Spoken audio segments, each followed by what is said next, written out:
Hello, and welcome to the Mind-Body-God Connection. Today, we're going to talk about stress and depression.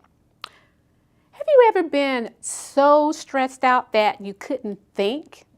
I have. Let me tell you what happened to me. The year was 2000, and I had just started a job in sales and marketing with a large home health agency.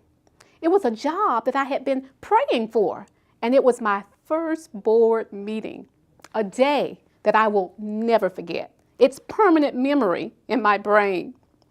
It was a Monday morning. It was a beautiful day, not a cloud in the sky. It was sunny.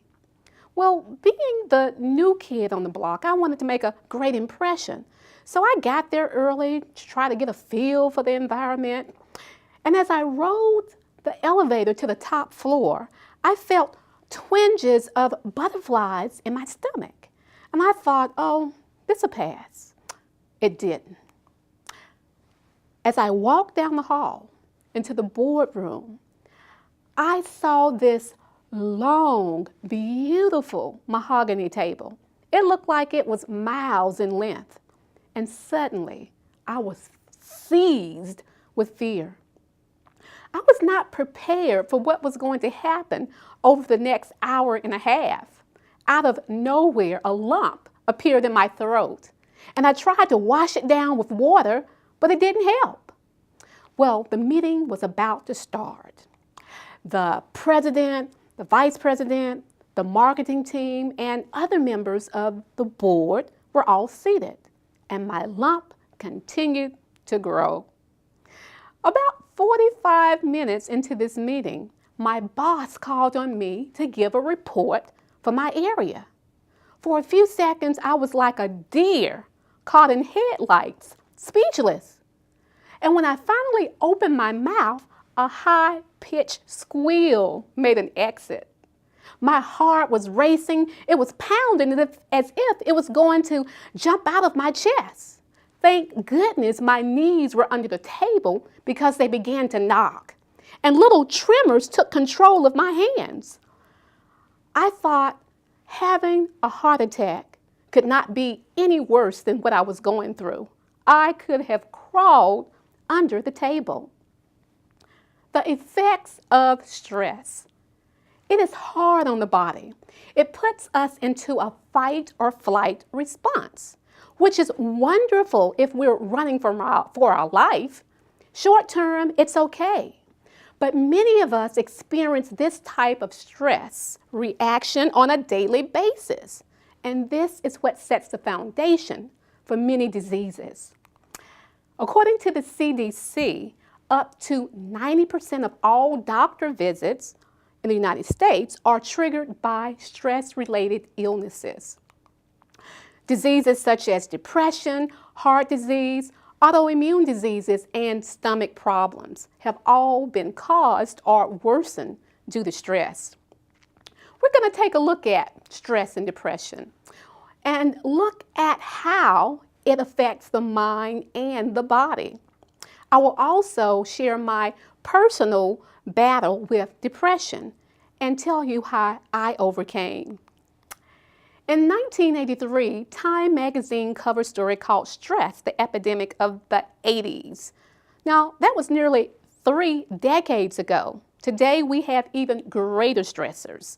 This past decade has been packed with stressful events. Natural disasters such as earthquakes, tsunamis, hurricanes, fires, floods, they have really caused a strain on us. Not to mention the financial crisis that we are currently in. And this trickled down, had a domino effect in the form of foreclosures, worthless 401ks, and an unprecedented jobless rate. Many are out of work, millions, no work in sight. How do you deal with these crises? Not alone to mention the daily stressors in life. The stresses of life can really get you down. So, what is stress? A working definition is that stress occurs when your perception of an event exceeds your resources for coping. Now, take two individuals. They can experience the same event. One will be stress, and it won't even faze the other person. There is stress, and there are stressors. Stress is what we feel internally. It comes from our outside environment, the stressor. Some stressors, common stressors, are relationships, finances, death, deadlines, terrorist alerts, and that's a new one, and illness. These external events can create an internal reaction, physical and emotional responses. When Americans were asked to list their number one stressor, job was the number one. We've all been stressed out on our jobs. I know I have many times. And today, now more than ever, because of layoffs, many people are doing the job. One person is doing the job of 2 or 3 people. And there are rumors for layoffs. So the work environment can be very stressful. What about those ordinary hassles, those daily stressors that we can avoid? Being late for a meeting, oversleeping, a flat tire, missing your exit, stuck in traffic. These little stressors can really get us worked up. Now, when all of these stressors are reoccurring, and when you see no end in sight, it can cause a physical and mental reaction and lead to symptoms. What are the signs of stress? Stress can take on a variety of signs and symptoms. There are mental symptoms, cognitive symptoms, confusion, lack of concentration, poor judgment, and difficulty making decisions, to name a few. Emotional symptoms. You might be moody, irritable, feeling overwhelmed, and depression. Then there are those physical symptoms, muscle aches, vague pains, chest pain, increased heart rate. You know, you've been cruising along, you've been feeling fine, and then little by little you're noticing aches and pains. That can be an indication that you are stressed. Behavior symptoms, changes in appetite, changes in your sleeping pattern, social withdrawal, procrastination. And many people who are stressed use alcohol, smoking, or drugs to cope, to help them relax. Nervous habits such as biting your nails, biting your lips, pulling your hair, and pacing. These are all signs and symptoms of stress. Whenever we're stressed, the body reacts. It elevates the blood pressure, the heart rate. Your heart feels as if it's going to jump out of your chest. We have increased blood flow to our muscles. We need this if we're running from a tiger or a lion. Increased muscular strength and increased glucose production. Stress affects every body organ, and it starts in the mind. In other lectures, we talked about how the stress system operates. The body goes into a fight or flight response, and it releases adrenaline immediately. You need that adrenaline when you're running from the tiger or the lion, while you're in the savannah. But we are no longer in the savannah. The tiger now is in the office, it's the tax collector, it's your spouse, it's whatever. We are running from the tiger. The effects of stress on the body. It stimulates the release of the stress hormones, adrenaline, and cortisol. Remember, we talked about the HPA axis, the hypothalamus, pituitary, and adrenal glands. This system kicks into action every time we are stressed out, and the problems are far-reaching. It leads to diseases such as hypertension, heart disease, diabetes, autoimmune diseases, obesity, cancer, some forms of cancer, ulcer, stroke, osteoporosis, and depression. Now, we have talked about stress. What about depression? Now, we all feel a little down from time to time. And I'm not talking about minor depression, major depression. This is a disorder that I suffered with for several years. So what is depression? What is its cause, and how can we prevent depression? The diagnosis is based on having 5 of 9 symptoms. One of the 2 symptoms must be included. One of the 2 systems that must be included is deep sadness and a lack of interest in previous activities. The symptoms are deep sadness, as I said, apathy, agitation, sleep disturbances, changes in weight and appetite, lack of concentration, feelings of worthlessness, morbid thoughts, and fatigue. Now, this is a picture of me some 20-something years ago when I was in a deep depression. And I had all but one of those symptoms. I had 8 out of 9 symptoms. And you probably can't see this picture very well, but I had a blank stare on my face. I was in a deep depression. So how did I overcome? But first, why? Why was I depressed? And what causes depression? Depression affects more people in the United States than heart disease and cancer combined. It is the leading cause of disability, but yet there is no obvious cause. But there are theories on depression. Genes, environment, early childhood traumas, and changes in brain chemistry are the theories that are believed to cause depression. As I look back, I see that my depression was inevitable. It was not a question of if it was going to happen to me, but when. I had all 4 of those factors which can lead to depression. However, having said this, with the right intervention, my depression could have been prevented. Genetics. We cannot change our genes, but we can alter the expression of our genes.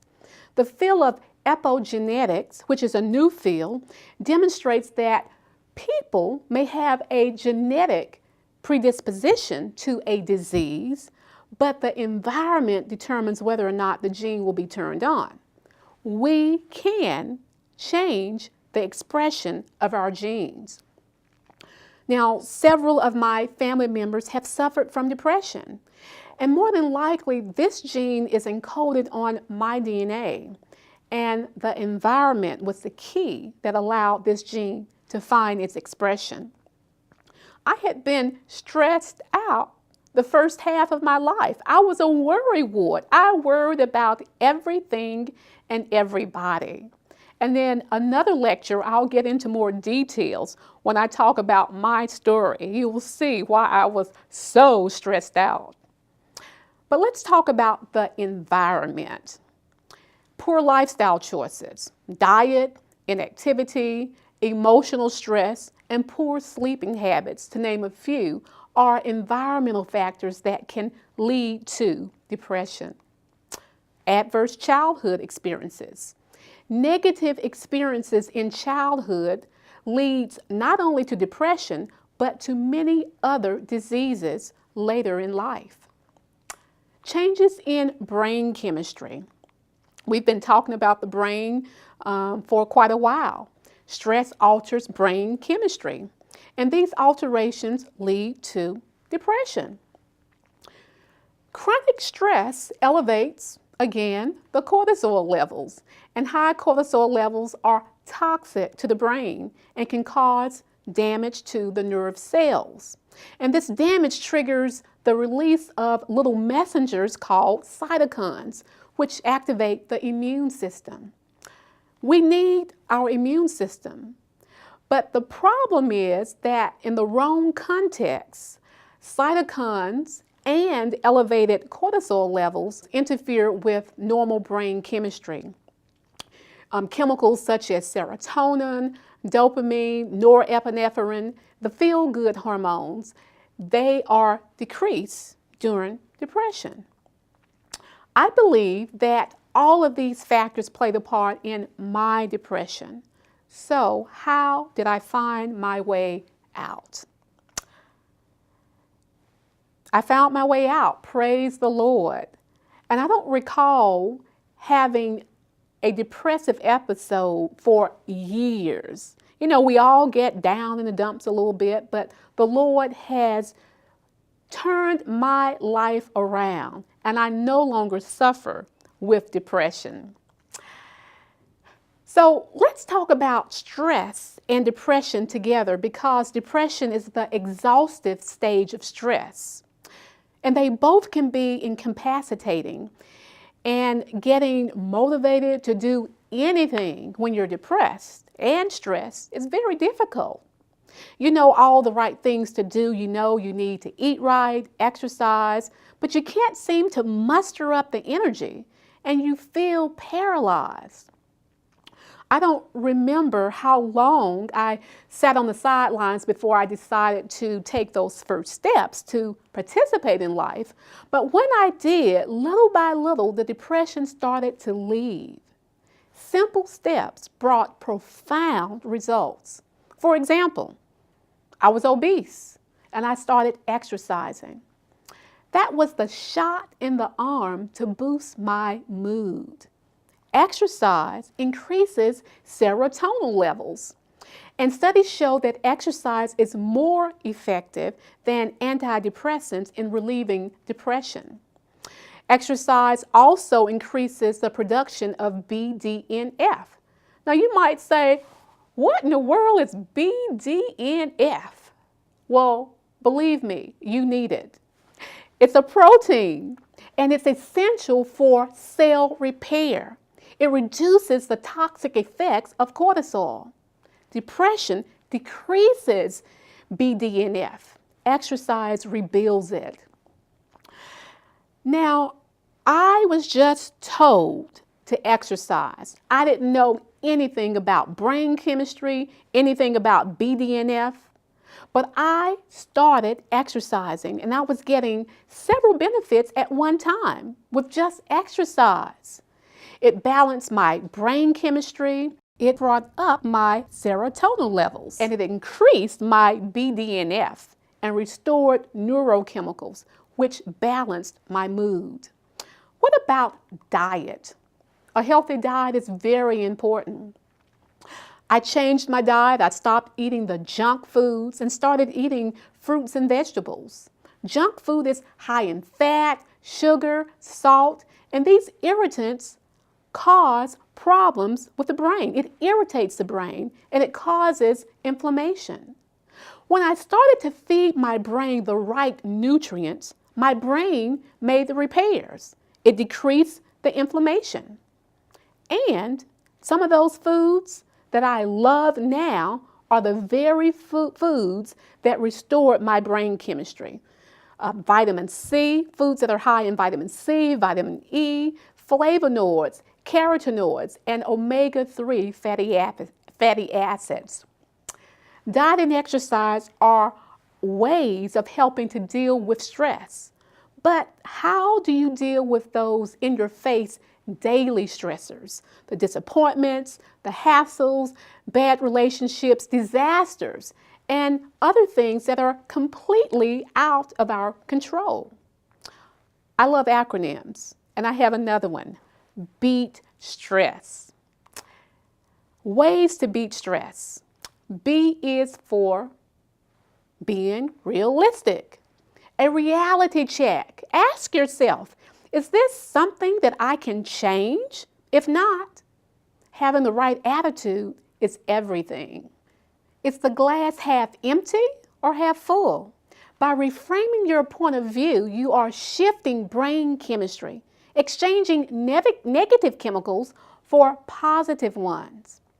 We must evaluate our thoughts. Examine your thoughts and emotions. What are your thoughts? Are they fear-based or faith-based? Many are stressed out because of fear of the unknown. We must learn to cast all of our cares on God. He is the only one who can control the future. When we choose to place the burden on the burden carrier, we can then walk in confidence and have His peace. A. A is for air. Deep breathing is an excellent way to diffuse stress. Deep breathing exercises causes relaxation of the mind. It lowers the blood pressure, causes a release of endorphins, and brings focus to the mind and rids the body of toxins.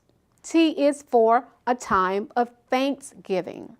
Our thoughts and feelings follow our words. For as a man thinketh in his heart, so is he. Taking time out to reflect and be thankful for the positive things in life shifts brain chemistry. Just like the negative thoughts draw negative stress hormones, the positive ones will release the positive hormones. An attitude of gratitude promotes a healthy brain. S is for sleep. Sleep deprivation increases cortisol levels. It causes inflammation, lowers the immune system, and causes a host of other problems. Now, in order to get a good night's sleep, we need to avoid stimulants, tea, caffeine, nicotine, alcohol, and those exciting, stimulating foods. Also, sleeping in a dark room. No stimulating activities before bedtime. If you are inclined to get upset and have an argument with your spouse or whoever, postpone the argument, schedule it for another day, and I guarantee the stress of that argument will go down.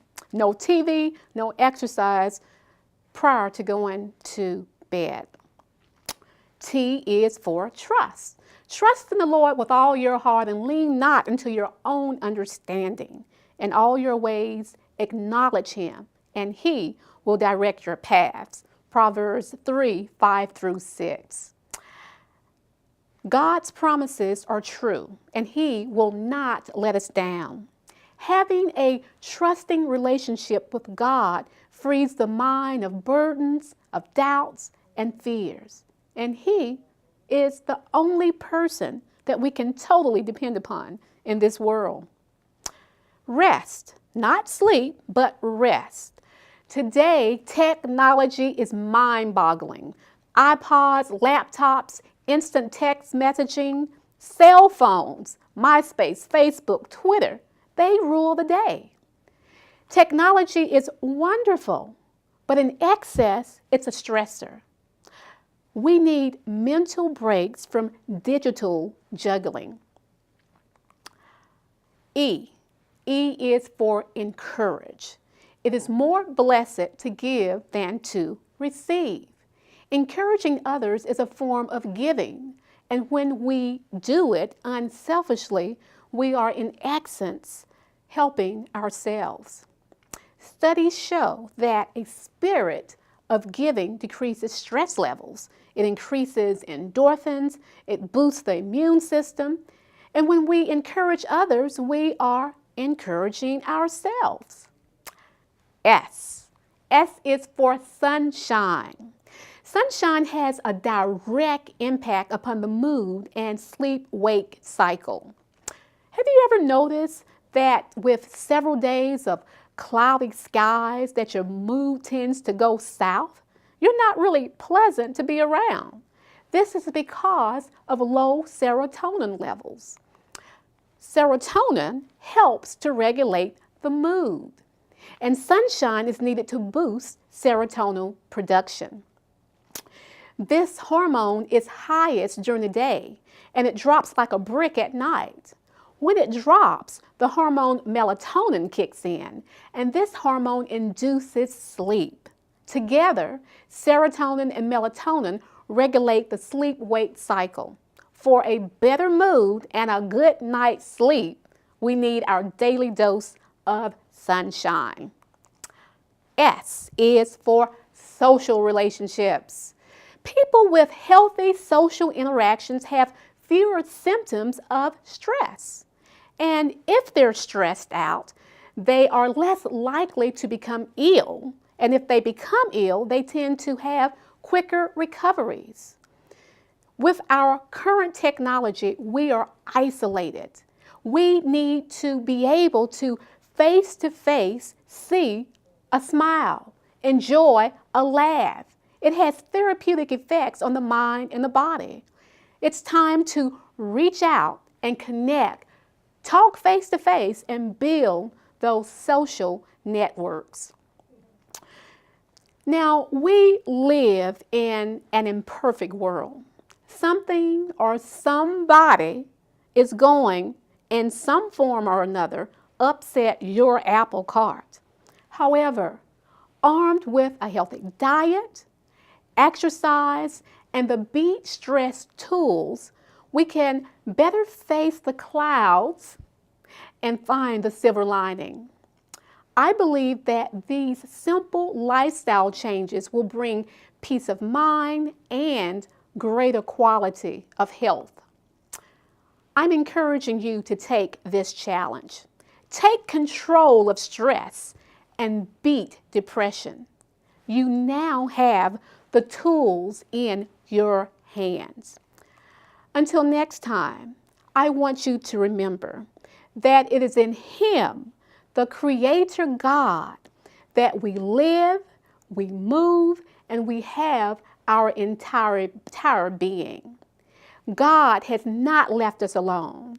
And if you are suffering from stress and depression, He has given us, in His words, what we need to be set free. We are free in Jesus. Until next time, God bless. Is there a connection between what we think and how we feel? Does the mind talk to the body and the body to the mind? Does this communication affect our spiritual walk? In her new book, Mind, Body, God Connection, Darlene D. Hall explores the links between the mind and the body and its development of disease. Mind, Body, God Connection is available at Barnes & Noble, on Amazon.com, and Christian bookstores nationwide. Mind, Body, God Connection by Darlene D. Hall.